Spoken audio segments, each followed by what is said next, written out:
दोस्तों, क्या आप जानते हैं कि आईफोन के मोबाइल जल्दी गर्म क्यों हो जाते हैं? और क्या आपको पता है कि आईफोन के अंदर पैटर्न वाला स्क्रीन लॉक क्यों नहीं होता? प्लस क्या आपने कभी सोचा है कि एप्पल वाले अपने मोबाइल में माइक्रो एसडी कार्ड की जगह क्यों नहीं बनाते? और अगर आईफोन को धूप में लेकर जाएं तो इसकी स्क्रीन डार्क क्यों हो जाती है? आज के इस वीडियो में मैं आपको आईफोन के ऐसे फैक्ट्स बताऊंगा जो बहुत ही कम लोग जानते हैं। तो शुरू करते हैं अपना काउंटडाउन। दोस्तों, अगर एंड्रॉइड फोन्स की बात की जाए तो इनका सबसे common security method pattern lock होता है। वैसे तो ये लॉक काफी सिक्योर होता है, लेकिन क्या आपको पता है कि आईफोन के अंदर पैटर्न लॉक क्यों नहीं दिया जाता? इसके पीछे भी एक खास रीजन है। असल में एप्पल का मानना है कि पैटर्न लॉक एक बहुत ही इजी पिकिंग लॉक होता है। अगर आप किसी के सामने अपने मोबाइल का लॉक खोल रहे हो और इसकी हल्की सी भी नजर स्क्रीन पर पड़ जाए तो इसे ये पैटर्न याद हो जाता है, जिससे आपका मोबाइल अनसिक्योर होने का खतरा होता है और कोई भी आपके मोबाइल को ओपन कर सकता है। इसके मुकाबले में देखा जाए तो डिजिट्स वाला पासवर्ड याद करना काफी ज्यादा मुश्किल होता है, और अगर एक दफा देखा जाए तो ये आम लोगों को याद नहीं होता। और फेस लॉक की तो बात ही अलग है। इस लॉक से तो आपके बगैर कोई मोबाइल ओपन ही नहीं कर सकता। एप्पल की ये लॉजिक वाकई ही में थॉटफुल है। दोस्तों, आप सब ये बात तो जानते होंगे कि दुनिया में जितने भी फोन्स बनाए जाते हैं इनमें एसडी कार्ड का ऑप्शन रखा जाता है। फोन की सिम वाली जगह पर एक एसडी कार्ड लगाने की जगह होती है, जिससे आप अपनी स्टोरेज को एक्सटेंड कर सकते हैं। और आमतौर पर एंड्रॉइड फोन 1 टेराबाइट के कार्ड को सपोर्ट करते हैं, लेकिन आईफोन में ऐसा नहीं होता। आईफोन ने आज तक जितने भी मोबाइल बनाए हैं इनमें से किसी के अंदर भी एसडी कार्ड लगाने की जगह नहीं होती। लेकिन क्या आपको पता है कि ऐसा क्यों है?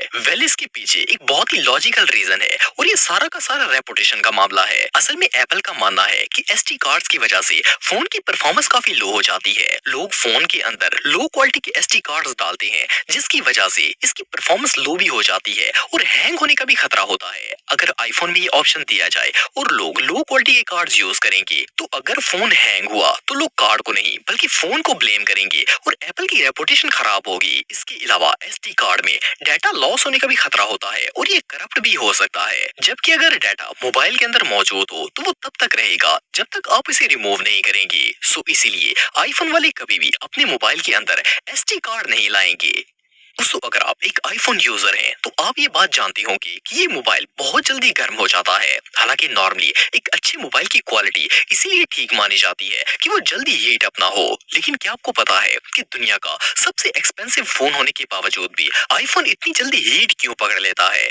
इसकी मेन रीजन आईफोन के ग्राफिक्स हैं। इस मोबाइल के ग्राफिक इतने हाई क्वालिटी के होते हैं कि इन्हें स्क्रीन पर डिस्प्ले करने के चक्कर में प्रोसेसर को बहुत ज्यादा एफर्ट लगानी पड़ती है। प्रोसेसर जितनी ज्यादा एफर्ट लगाता है फोन का मैकेनिज्म इतनी जल्दी गर्म होना स्टार्ट हो जाता है, जिसकी वजह से हमें बहुत जल्द फोन अंदर से गर्म होता महसूस होता है और कई दफा तो ये हीट हाथों पर भी महसूस होती है। जस्ट इमेजिन कि फोन हीट अप भी हो रहा हो और ऊपर से शदीद गर्मी भी हो तो आईफोन यूजर्स का क्या हाल होगा। दोस्तों, जो लोग रेगुलरली आईफोन यूज करते हैं इन्हें ये बात पता होगी कि जब आप अपने लिए न्यू आईफोन खरीदने जाते हैं तो आपको अपना पुराना आईफोन देने पर नया मोबाइल डिस्काउंट प्राइस पर दिया जाता है। एप्पल ने इस ट्रेड को कुछ 2017 में स्टार्ट किया था, लेकिन सोचने की बात यह है कि आखिर एप्पल को आपका पुराना फोन लेकर क्या फायदा हो सकता है?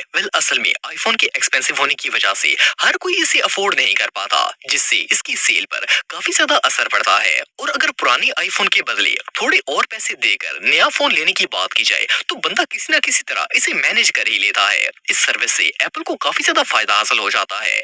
आप सब सोच रहे होंगे कि कंपनी वाले पुराने और खराब आईफोन का क्या करते होंगे। अगर तो फोन अच्छी कंडीशन में हो तो इसे रिफर्बिश कर दिया जाता है और इसे इंडिया, अफ्रीका और बहुत सारे गरीब ममालिक में दोबारा से सेल करने के लिए भेज दिया जाता है। और अगर फोन की कंडीशन बहुत ज्यादा खराब हो तो इसे एक स्पेशल रोबोट की मदद से रिसाइकल करते हैं और इसी मटेरियल से नया फोन बन जाता है। एप्पल वाले वाकई में बहुत स्मार्ट हैं। दोस्तों, आईफोन यूजर्स अक्सर एक बात नोट करते होंगे कि जब भी आईफोन को धूप में यूज किया जाता है तो इसका डिस्प्ले खुद ब खुद डार्क हो जाता है। ये इतना ब्लैक हो जाता है कि स्क्रीन पर ठीक से दिखाई भी नहीं देता। लेकिन क्या आपने कभी सोचा है कि ऐसा क्यों होता है?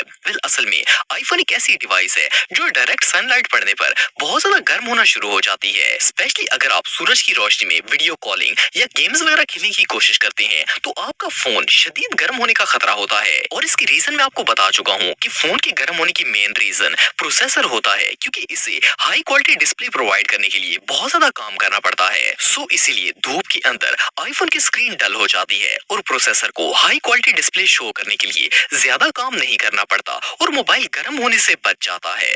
दोस्तों, अगर आप एक आईफोन यूजर हैं तो आप अच्छी तरह जानते होंगे कि बहुत सारी ऐसी एप्लीकेशंस हैं जो एंड्रॉइड में फ्री अवेलेबल होती हैं, जबकि आईफोन में आपको वही एप्स इंस्टॉल करने के लिए पैसे पे करने पड़ते हैं। लेकिन क्या आप जानते हैं कि ऐसा क्यों होता है? वेल, सबसे पहली बात तो ये है कि आईफोन में हर एप्लीकेशन पेड नहीं होती। बहुत सी ऐसी एप्लीकेशंस हैं जो आईफोन में भी फ्री ऑफ कॉस्ट अवेलेबल होती हैं, लेकिन कुछ एप्लीकेशन दूसरे फोन्स में फ्री होती हैं जबकि आईफोन में पेड होती हैं। उसकी रीजन ये है कि वो एप्लीकेशंस प्रीमियम होती हैं। इनके अंदर बहुत से एक्स्ट्रा और एडवांस फीचर मौजूद होते हैं। एंड्रॉइड में तो ये नॉर्मल वर्जन में भी अवेलेबल होती हैं, लेकिन आईफोन के अंदर इनका सिर्फ प्रीमियम वर्जन ही होता है, क्योंकि ऐप स्टोर सिर्फ प्रीमियम वर्जन को ही एक्सेप्ट करता है। इसलिए ये वाली एप्लीकेशन यूज करने के लिए आपको इन्हें खरीदना पड़ता है। एक दफा जब आप एप्पल स्टोर से ऐप परचेज कर लेते हैं तो इसके बाद आपकी आईडी वहां सेव हो जाती है और फिर आप इसे लाइफ टाइम के लिए फ्री इंस्टॉल कर सकते हैं। बहरहाल जो भी हो, एप्पल यूजर्स कभी भी एंड्रॉइड वालों की तरह फ्री में मजे नहीं कर पाएंगे। दोस्तों, नॉर्मली जब हमने मोबाइल से पिक्चर लेनी होती है तो हम इसका कैमरा ओपन करके पिक्चर्स को शूट करते हैं, लेकिन क्या आप बिलीव करेंगे कि आईफोन दुनिया का वो वाहिद मोबाइल है जो हर 5 सेकंड बाद खुद ब खुद आपकी फेस की पिक्चर क्लिक करता है। वेल, कुछ लोगों का कहना है कि ये सिर्फ एक मिथ है, लेकिन आपको जानकर हैरानगी होगी कि आईफोन का ये फीचर 100% रियल है और इसके पीछे एक नहीं बल्कि कई रीजन हैं। असल में आईफोन का ये फीचर सबसे पहले आईफोन 10 में स्टार्ट किया गया था। इसके अंदर एक इंफ्रारेड कैमरा होता है जो हर 5 सेकंड बाद खुद ब खुद एक्टिवेट हो जाता है और अगर आपका फेस कैमरे के सामने हो तो ये फौरन आपकी पिक्चर क्लिक कर लेता है। फर्स्ट ऑफ ऑल तो ऐसा इसलिए होता है ताकि आपके फोन को फेस रिकग्निशन में आसानी हो। अगर आपकी पिक्चर बहुत सारे एंगल्स में इसमें सेव होगी तो आपका फेस इसे रिकॉग्नाइज करने में आसानी होगी। सेकेंडली, ये इंफ्रारेड कैमरा आपकी आंखों की मूवमेंट को भी नोटिस करता है। अगर आपकी नजरें फोन से हटती हैं तो फोन का डिस्प्ले खुद ब खुद डिम हो जाता है ताकि बैटरी सेव हो सके। थर्डली, इस फीचर का एक फायदा ये भी होता है कि जैसे ही आप अपने मोबाइल को फेस के सामने लाते हैं तो इस पर मौजूद नोटिफिकेशन ब्रीफली शो होना स्टार्ट हो जाती है, क्योंकि इसका इंफ्रारेड फौरन आपके फेस को रिकॉग्नाइज कर लेता है। लेकिन अगर आप इस फीचर को यूज नहीं करना चाहते तो सेटिंग में जाकर फेस आईडी के ऑप्शन को ऑफ कर सकते हैं। दोस्तों, वैसे तो आईफोन एक बहुत ही एडवांस और एक्सपेंसिव मोबाइल है, लेकिन इसके अंदर बहुत से ऐसे फीचर्स हैं जो काफी ज्यादा इरिटेटिंग हैं। फॉर एग्जांपल, सैमसंग में ये ऑप्शन होता है कि जब हम इसका लेफ्ट बटन प्रेस करते हैं तो हमारी तमाम रनिंग ऐप सामने आ जाती हैं और इनके नीचे क्लोज ऑल का ऑप्शन होता है जिससे हम एक ही बार में इन तमाम एप्लीकेशंस को बंद कर सकते हैं। लेकिन आईफोन में ऐसा नहीं होता, इसमें आपको मैनुअली एक एक करके एप्लीकेशंस को बंद करना पड़ता है। वेल, इसकी एक रीजन होती है। असल में एप्पल के फोन्स में ये एप्स इतनी बैटरी कंज्यूम नहीं करती जितनी कि एंड्रॉइड में करती हैं। इसीलिए आईफोन अपने यूजर को बैटरी लो की टेंशन लिए बगैर हर ऐप पर एक्सेस देता है। अगर आप कोई एप्लीकेशन या वेब पेज बंद नहीं करना चाहते तो वो आपके फोन की बैटरी यूज किए बगैर बैकग्राउंड में एक्टिव रहता है और आप जब चाहे इसे रीओपन कर सकते हैं। बहरहाल जो भी हो, आईफोन के अंदर आप तमाम एप्लीकेशंस को एक साथ क्लोज नहीं कर पाए।